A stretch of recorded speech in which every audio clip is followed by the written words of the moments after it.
All right, good afternoon, everybody, and welcome to our Project 1 and 2 registration workshop. So very excited to be with you this afternoon. For those of you that are joining us in Philadelphia, hello. For those of you that are joining from our HU Online campus, hello to you as well. So we're happy to have you join us.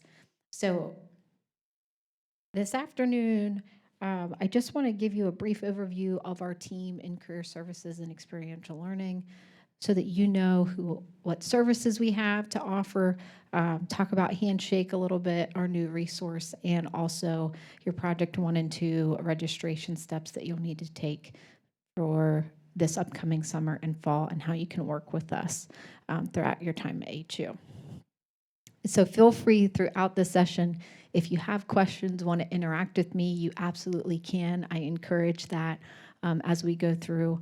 At the end of the hour together, leave time for Q&A if you have questions.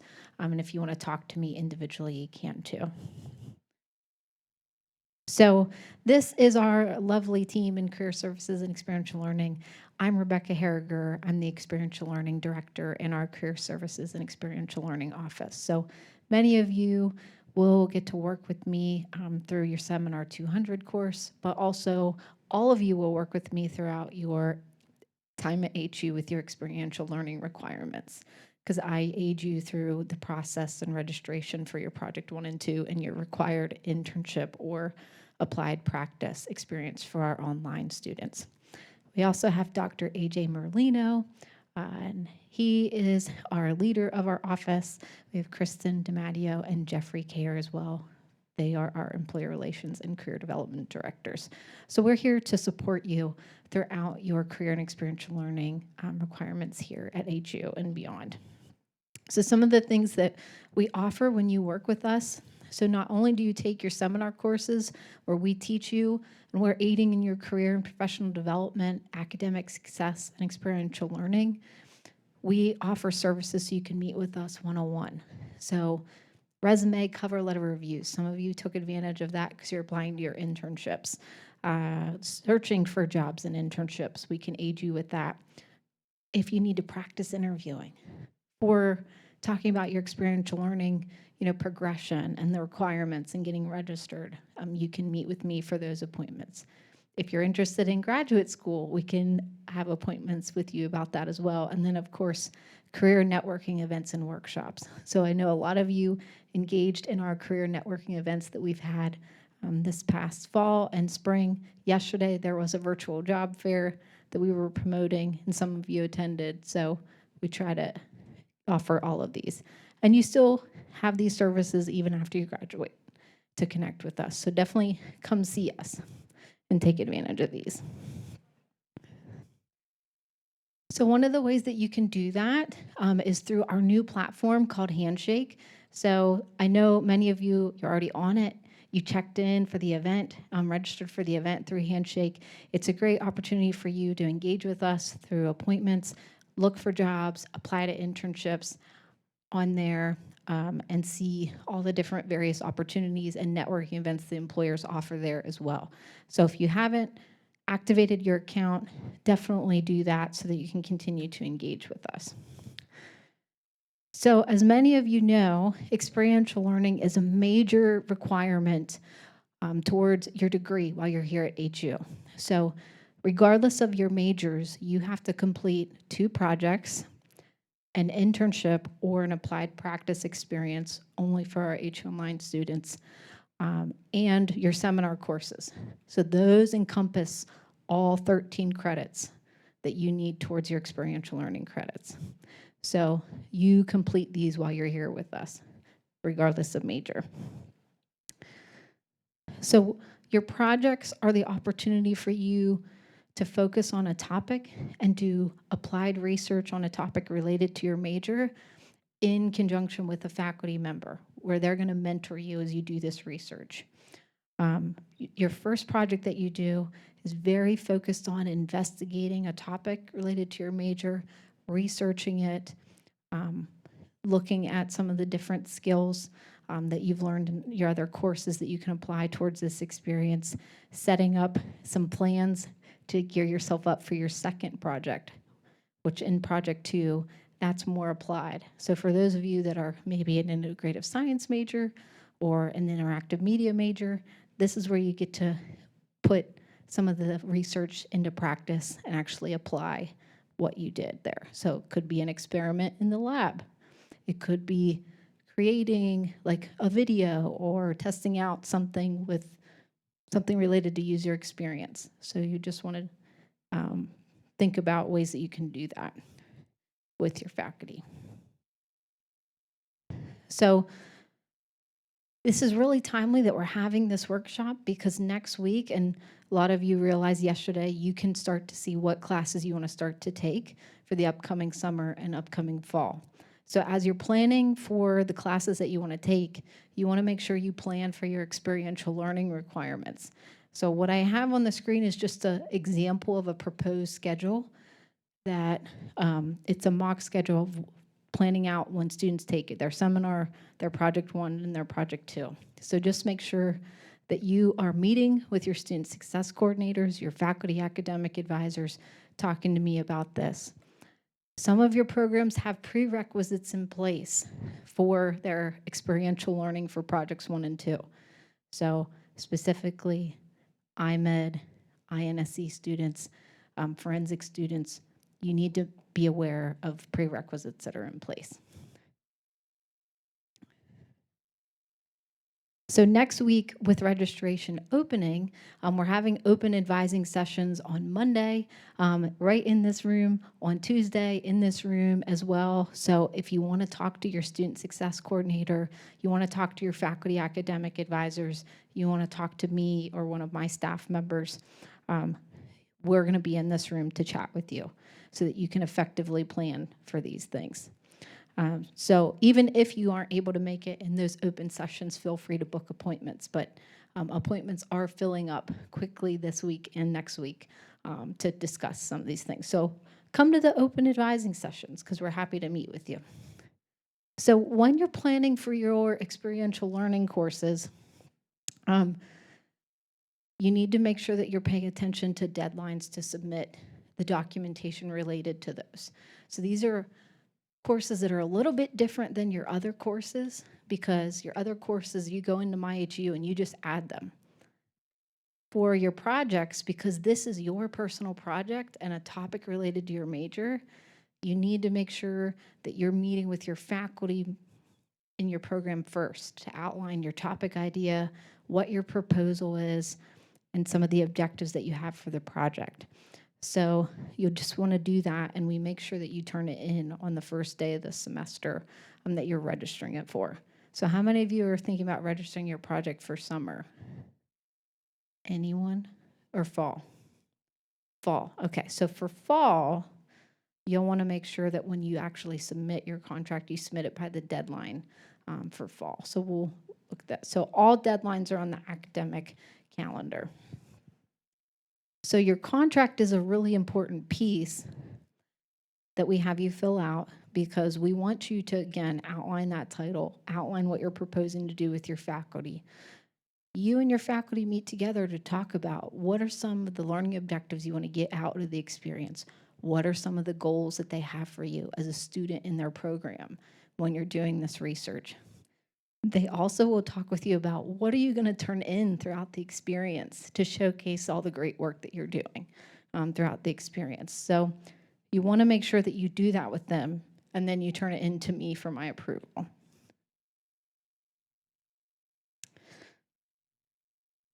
So next week, since most of you are planning to register for fall, review that academic plan with your faculty, student success coordinator. You can talk about it with me for registering for your project and make sure that you plan for that. The second step is when you go into MyHU, some of you probably went in yesterday and realized, I don't see the ISC Project 1 in there. Why can't I add it? Well, we do that intentionally because that contract is a really important part of the experience so that you know what the expectations are. So we want you to fill that out first. But we know that you need to plan to take these courses So one of the things that we did is we made a registration prep course for you that you can add to your schedule. So for fall, you're going to see when you look for these are under the department Academic Success. The acronym is going to change for fall. So for summer, it used to be SEMR, but for fall, when you add it next week, it's going to be EXPL because it's an experiential course. So you want to make sure that you add that. So for all of you interested in your project for fall, you'll want to make sure you put a prep course on your schedule. So that prep course is the opportunity to showcase to me, your faculty, and yourself that you're planning to take your project. And then myself, I will email you once you add this to your schedule. Once everyone adds everything after a couple weeks, I gather the list and then I email you and give you the steps of what you need to do next to fill out your contracts. So when you're in the portal, again, you'll look them up through the department Academic Success and you'll see all the prep courses. My name is associated with those, so you'll see that. Your other seminar courses for fall, so many of you, you're already taking Stepping Stone. Your Keystone course will now say like EXPL Keystone. Capstone will say EXPL Capstone. So just be aware of that change.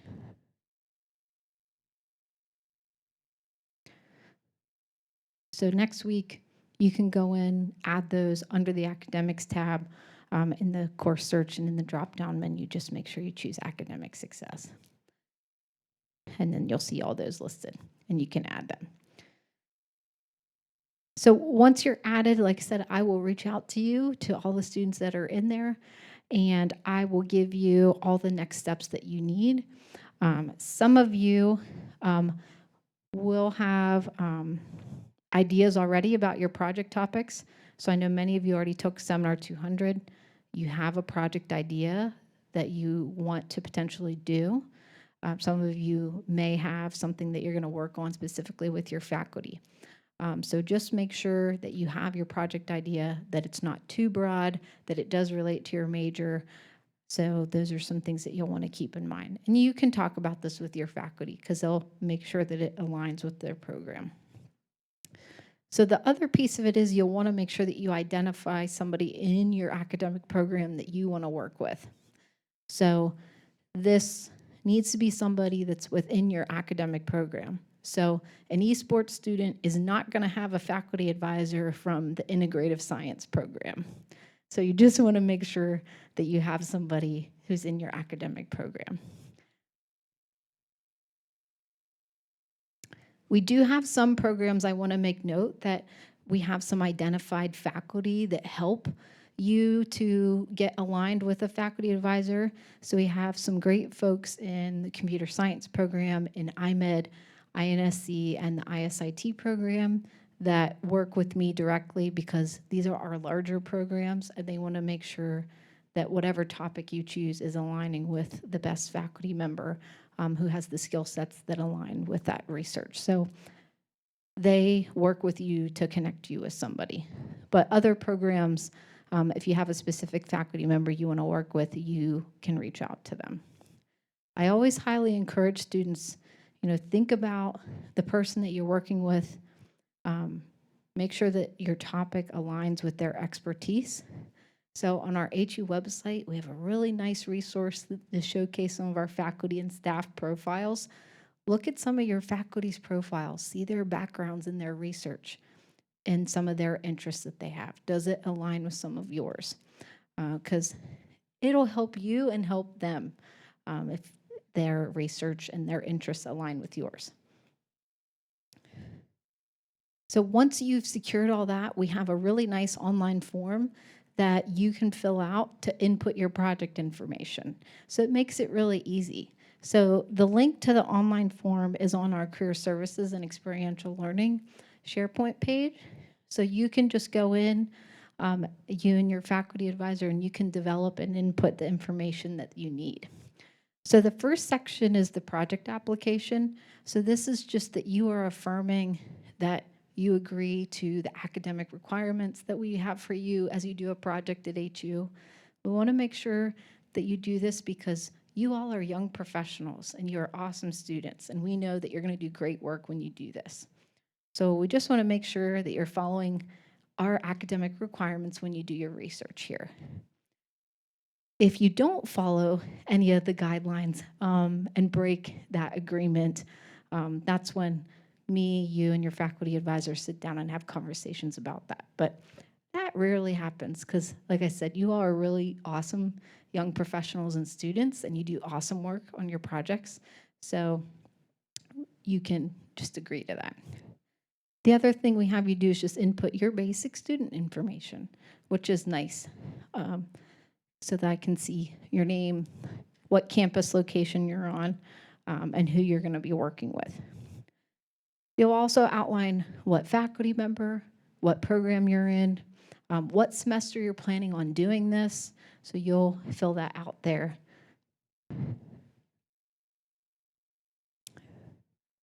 The next piece is that learning agenda piece. So this is where your faculty and you will definitely talk together to outline the strategic plan. So you want to talk about with them, what are the plans that you're going to do throughout the project that you want to focus on?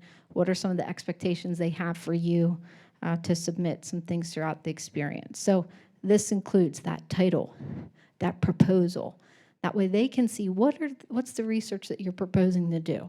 Or for your project too, what's the research that you are continuing to do? So you have those sections. The other section is what learning objectives do you want to focus on? So they'll talk about that with you. Some of your programs have specific learning objectives in your programs that they want you to focus on and goals that they have for you. So they have that information and they'll talk with you about it and give that to you. They are also going to talk with you about what are the activities and the things that you're going to turn in to showcase some of the research that you're doing with them. Because they are going to grade you on this experience. So they need to be able to see some of the work that you're doing.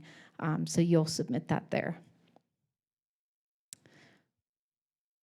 So that's just an example that I have on screen. So many of you may have a learning objective that you want to communicate effectively to professionals in your field and non-professionals in your field. And you have some goals around that. So that's just an example that I have there on screen.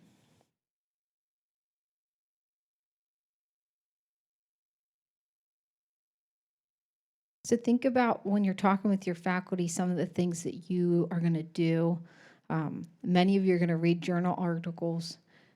Maybe you're going to do interviews with folks. You're going to make outlines, literature reviews, annotated bibliographies, conduct experiments, all kinds of different things.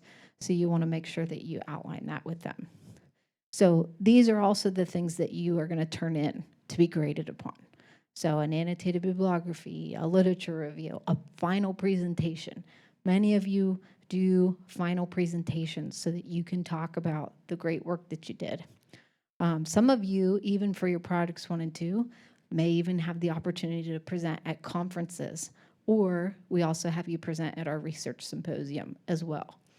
So just be mindful of that because you're doing great work and we want you to showcase it and talk about it.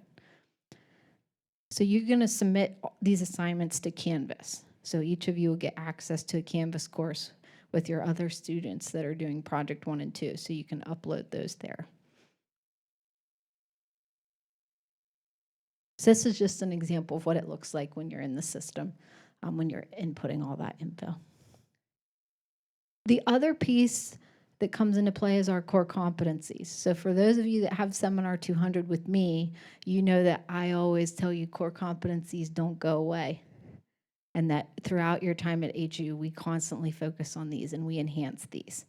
And so you do these not only in your seminar courses, you also focus on them during your project and internship experiences, because these are the things that employers are looking for. So they're not only looking to see the students that have the skill sets that they're learning from what they're learning in the classroom, the softwares, the different techniques that you're learning with your faculty, but they want to see some of these competencies. So what are your communication skills like? Are you able to work effectively and collaborate with team members in a team? Do you understand information literacy? So these are really important competencies that you get to focus on, and your faculty will help you align which ones that they want you to focus on for your program.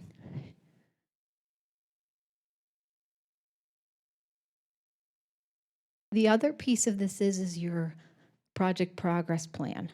So not only do you have to submit assignments, you need to also meet with your faculty advisors to talk about the research that's happening.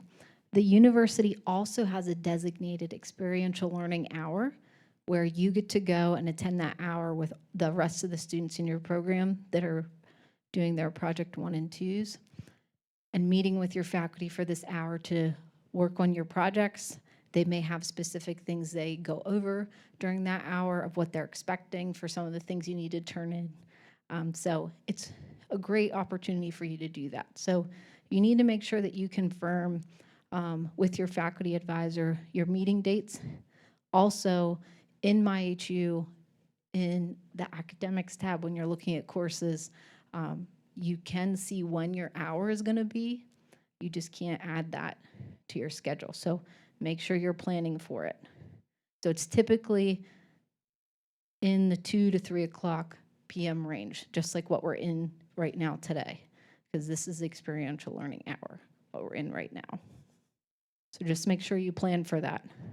So yeah, I would say if you have some external obligations, so if you have a part-time job or other things going on, make sure you have the 2 to 3 p.m. hour blocked for yourself if you're registering for your projects.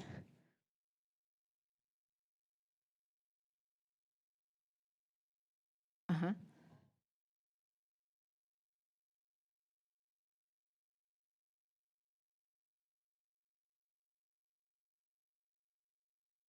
Yeah, good question.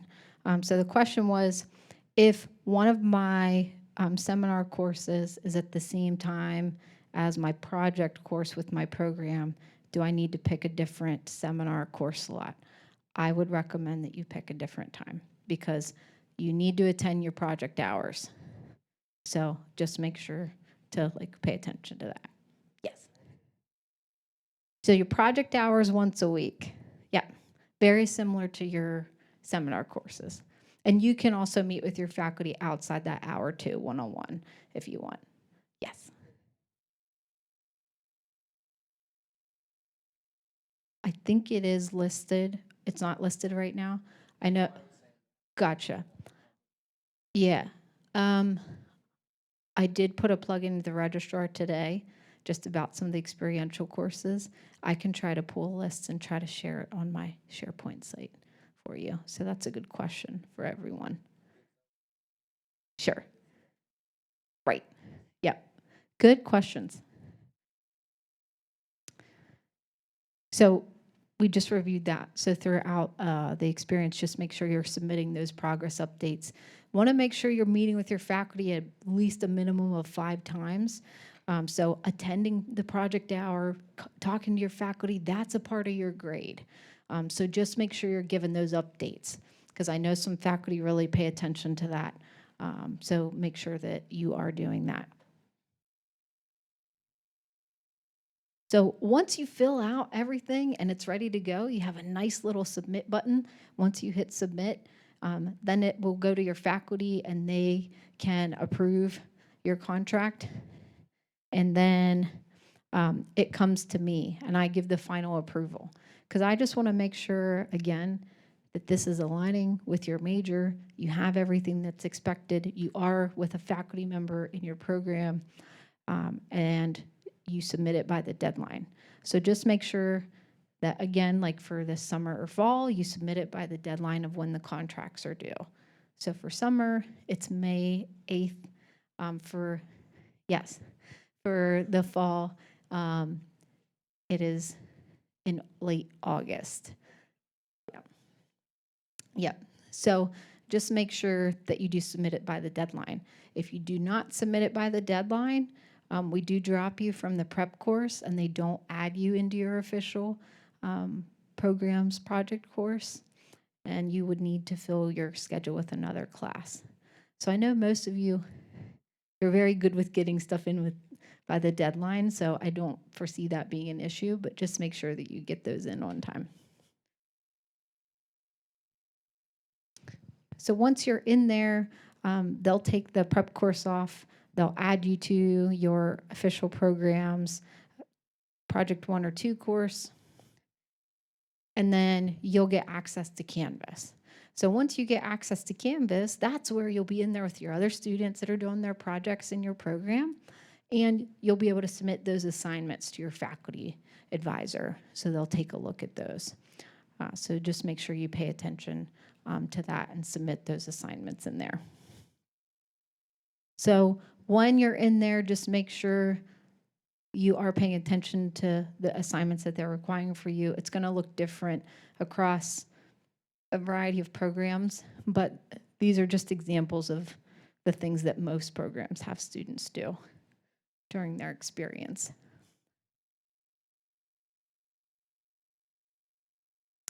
So when you turn your contracts in, especially during, our open registration period, just give it a couple days.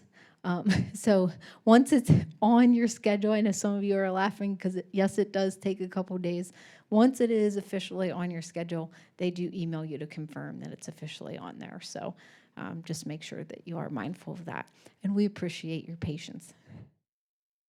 So next steps, coming from this experience, and I know many of you are thinking about your schedules, secure that topic. Think about, is there a faculty in your program who you want to specifically work with?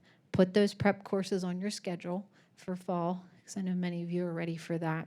And then towards the end of the summer, since many of you are registering for it for fall, you'll want to work with your faculty members to fill out the contract. I know some of you are a little eager and you like to fill it out before summer break.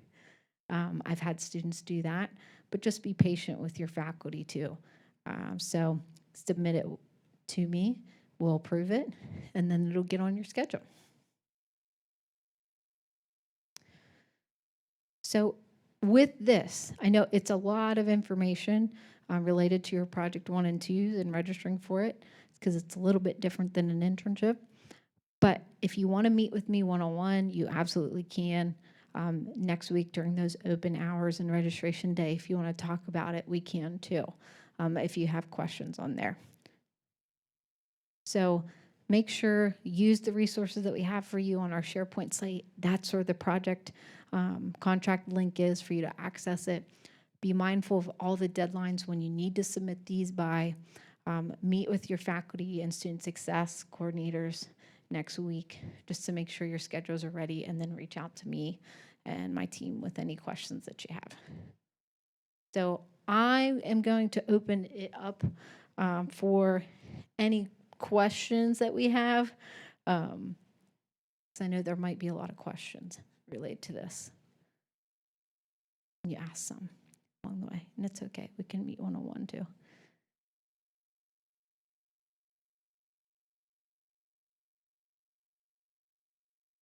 None?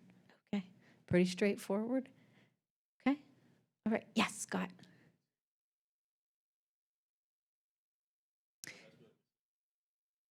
No. So you used to, but now you can take your project course, and it doesn't have to be at the same time as like your Keystone seminar course. It used to be like a co-requisite, and we had you take it together, but we don't have you do that anymore. So you could do, I would highly recommend you meet with like your faculty advisor, student success coordinator to plan out when you want to take it. But some students have done their Project 1, and then they'll take like their Keystone seminar during another semester. It's totally okay if you take Keystone and Project 1 at the same time. That's not a problem at all. But that's a good question. I'm glad you asked. Okay. Yes. Mm-hmm.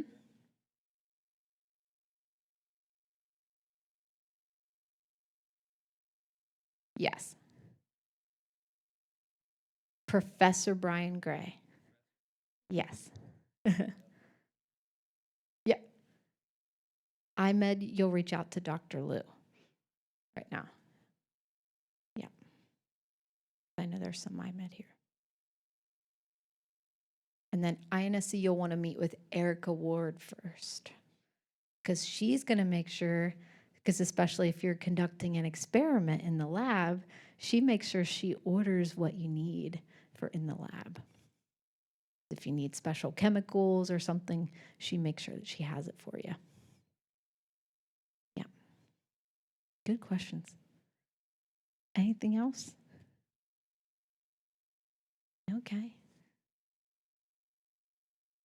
All right. Oh, yes. Mhm.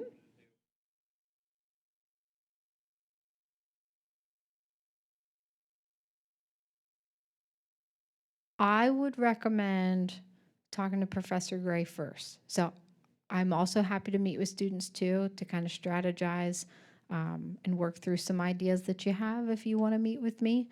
The librarians are a great resource too. So I know that they actually have appointments you can book to talk about your research topics, and they can go through some ideas with you as well. So those are just some extra resources if you wanted to do that. But definitely a lot of students are kind of still investigating and thinking about what they want to do. So it's totally okay if you're still deciding or between two different topics. So that's not a problem at all.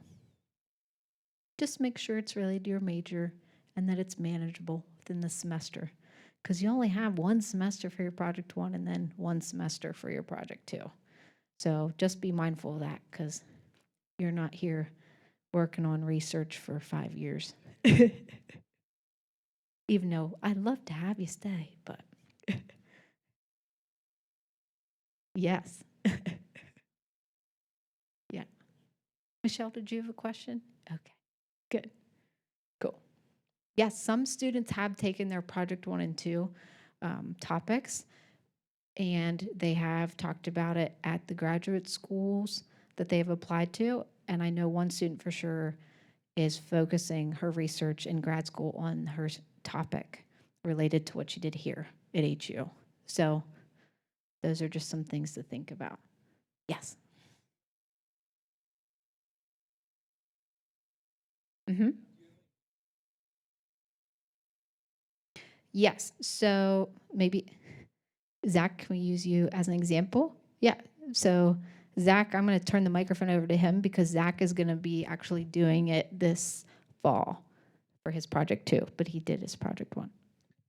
Yeah, so I did my project one this semester, and I was doing research about middle school students and their interests in esports and how they think about it in the esports ecosystem. And then basically, project one is just research based and doing interviews and gathering data.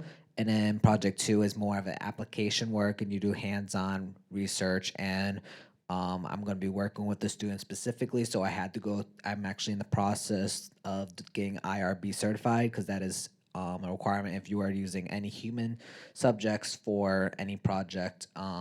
So you have to talk to your program advisor because that's a process in general, and you would do that in project one before your project two.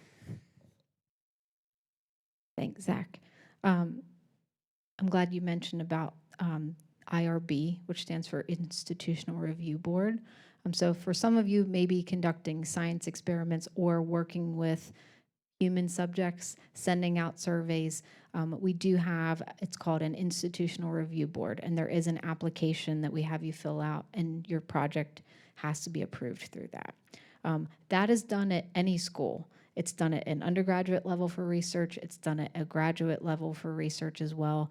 There are some federal laws and regulations that we all just need to follow related to research, because there's been some things that have happened in the past where bad things have happened to people without their consent for research on the human subject. So we want to make sure that we're being ethical and that we're following those regulations, which I know, again, all of you are awesome young professionals and awesome students, and you will continue to do that. So just make sure that if you are similar to Zach, you talk with your faculty about that if you would need to go through the IRB.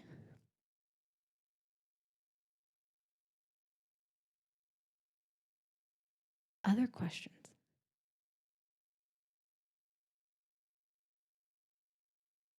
In a couple weeks, we are having our research symposium. So if you want to see what some of your classmates are doing for their project one and twos, it is going to be on April 19th in the Student Union from 9 a.m. to 4 p.m. So we have a variety of students presenting from across a variety of majors. And the nice thing is we are going to put all of those then on the library webpage so that you can access them even after the event. So for those of you that are still exploring topics and you want to see what other students have done, this is a good resource you'll be able to access. And then maybe once you do your projects, you can present next year. We'd love to have you. All right. Yes, Scott. Not yet. We will have a program. The registration's still open until next week. So even if you aren't doing project 1 and 2 research right now, but if you have a class project or something that you want to showcase, maybe if you're in advanced manufacturing or esports, I know some of our iMed students did some stuff related to games and VR last year. So if you have anything you can submit to present, you can do that. I know some statistic classes are going to present some things. Yeah, just register if you're interested. Not just stop by. We'll be there. All right. Well, if there's no other questions, I will hang around if you want to talk to me one-on-one. But Jordan Lentz is here, and I know Malik and Jordan Snavely, our other student success coordinators, are tuning in virtually. But I wanted to make sure to let Jordan give a little plug from her office about the advising that's going on this week and next week. Make this short and sweet. So thanks everybody for coming today. If you should have all gotten an email on Monday about advising registration. We are trying something very new this upcoming time. We're going to have open advising hours, like Rebecca shared, in this room Monday and Tuesday next week from 12 to 3 p.m. We're already officially fully booked for the rest of the week as of yesterday, unfortunately. You can still get a meeting with us if you'd like to meet one-on-one, but for advising hours, drop-ins, just pop by in between classes. That's why we're coming over here. You don't need an appointment. It'll be, like Rebecca shared, myself, Jordan Snavely, Malik Potter, and then also faculty advisors will be here as well. Rebecca will be here for experiential learning on Monday, and career services will be here Tuesday as well. Okay. But if you have questions, I'll also hang around too. Thanks for coming.